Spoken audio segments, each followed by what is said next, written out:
salut. Je suis parti ce matin de la Corniche.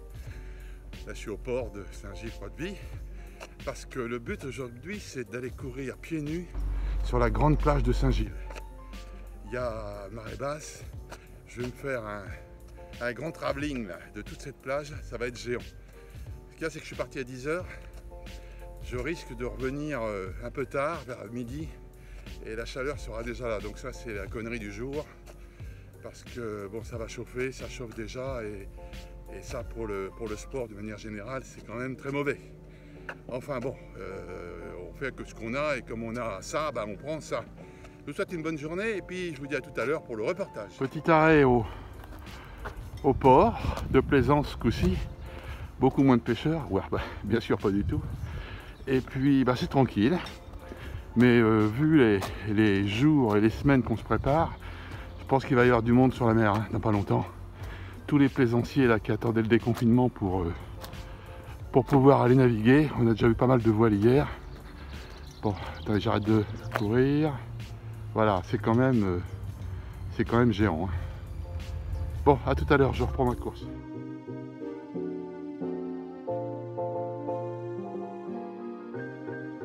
Bah voilà, ça c'est le port Les Petits Mousses qui suit le Genêt, avec des bateaux à louer. Alors il y a des petits bateaux aussi pour les gosses. Je me souviens quand Adam et Inès ils étaient jeunes, on les emmenait là. On va emmener Louis XIV hein, s'il veut bien. Parce que bon, Nolan a du caractère, on va voir s'il est d'accord pour y aller.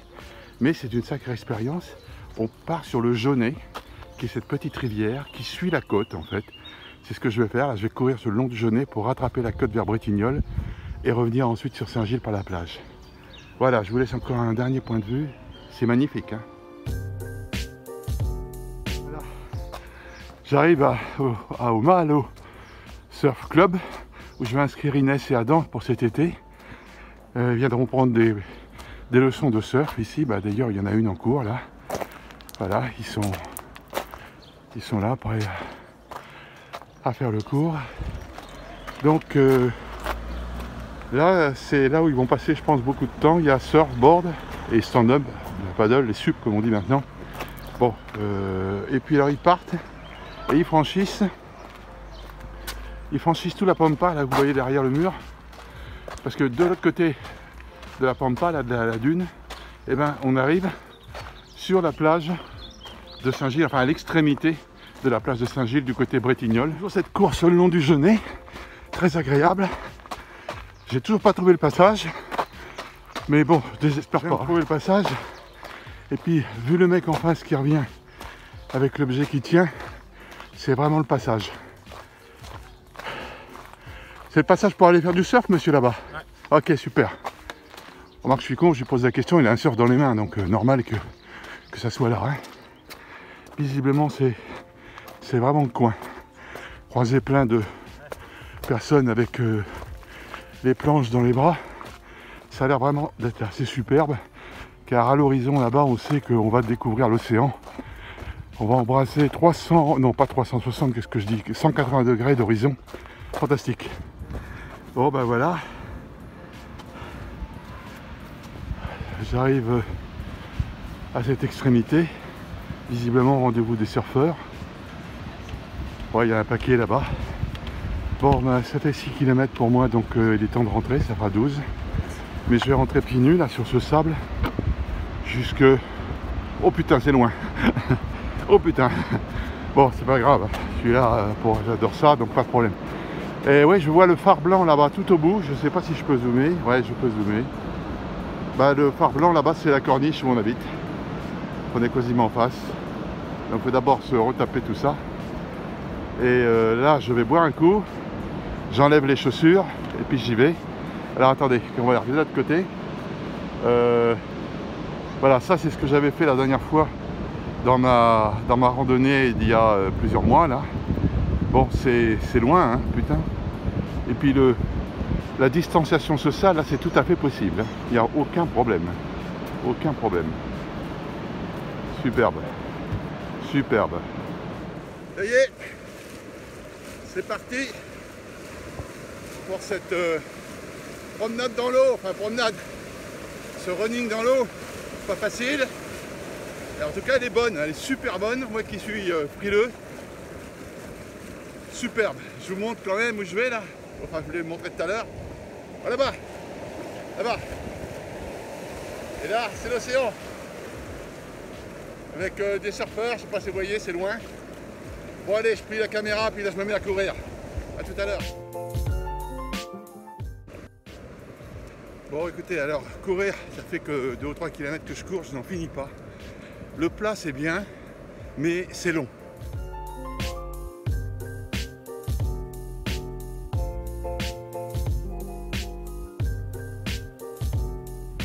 Et ben voilà, c'est fait.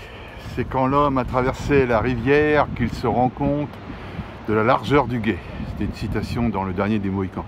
Non, je déconne complètement, je viens d'inventer. Bon ben voilà, me voilà donc sur la digue de Saint-Gilles. Là, c'est la vie qui permet de rentrer au port. Mais arrivé des aventures ici, je ne sais pas si c'était avec Bruno, avec Jean-Pierre, avec mon voilier là, mon 7,50 m, où tombé en panne de moteur en plein milieu du gué. Et on avait le bateau de l'Île-Dieu qui arrivait en klaxonnant. Bon, il va fallu se démerder. Bon, il n'y a qu'un léger problème là, c'est qu'il faut que je reprenne la course pour re-rentrer sur Saint-Gilles, repartir sur le pont, remonter sur toute la corniche, repasser. Enfin voilà, je ne suis pas rentré du tout. Mais je prends un panard, comme c'est pas permis. Comment vais-je décider, cocotte, à venir habiter ici? Ça, c'est le vrai problème. Parce que, franchement, tant qu'à faire à pas être à Paris, autant être au bord de la mer. La mer, c'est la vie, c'est l'océan, c'est tout ce qu'il me faut. Voilà, parce que les montagnes, peut-être, c'est bien, la campagne, mais l'océan, ça n'a rien à voir. Regardez, quand on a ça sous les yeux, quand on peut courir sur une plage, c'est le grand panard.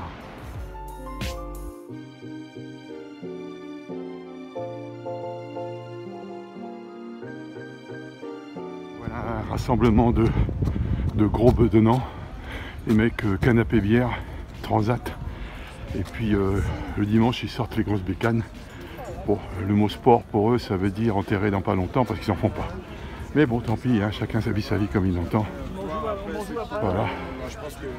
C'est ce que je disais. Ouais, vraiment, Hells Angels et compagnie. Oh là là. Oh, le bruit. Bon, on n'est pas de la même catégorie. Un esprit sain dans un corps sain. C'est pas pour eux, je préfère pour moi. J'ai repassé le pont sur la Vie qui sépare Croix-de-Vie de Saint-Gilles, qui est de l'autre côté. Me revoilà donc parti sur Croix-de-Vie, direction le port de Plaisance. Et après on remonte.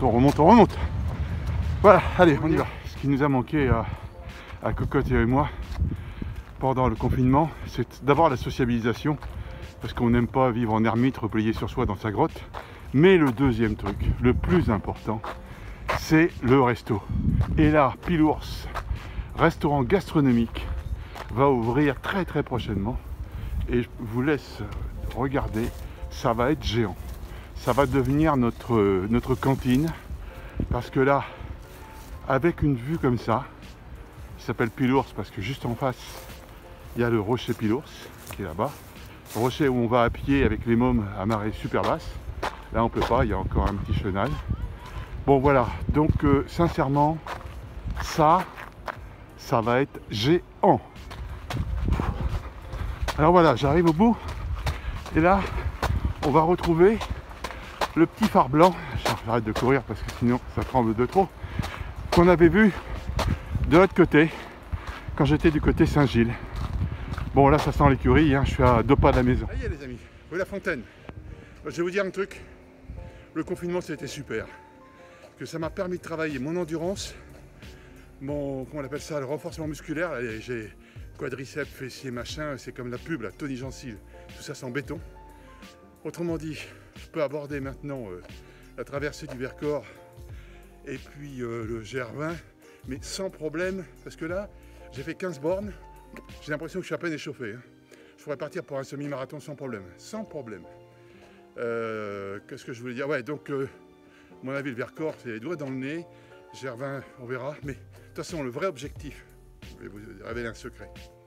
Je savais que physiquement, je serais en forme. Ça ne me pose pas de problème. Quand je me fixe un objectif, je l'atteins et je fais tout pour. Non.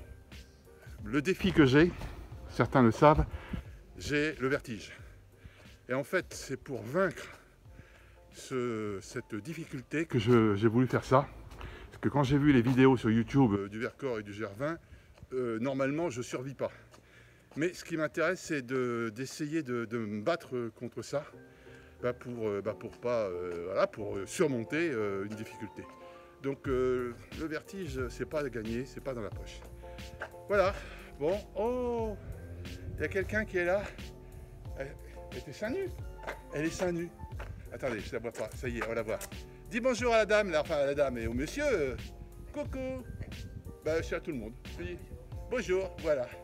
C'est quelqu'un qui va bosser dans pas longtemps et qui profite du soleil. Ouais, exactement. Voilà. Oh putain, c'est dur, hein. C'est très dur. Bon les amis, je vous souhaite une bonne journée. Ça a été un petit reportage d'un tour sympa. 15 bornes jusqu'à Bretignolles, biche, et puis les doigts dans le nez. Franchement, je suis en forme physique. Je pète la forme, nom de Dieu. Allez, ciao, ciao.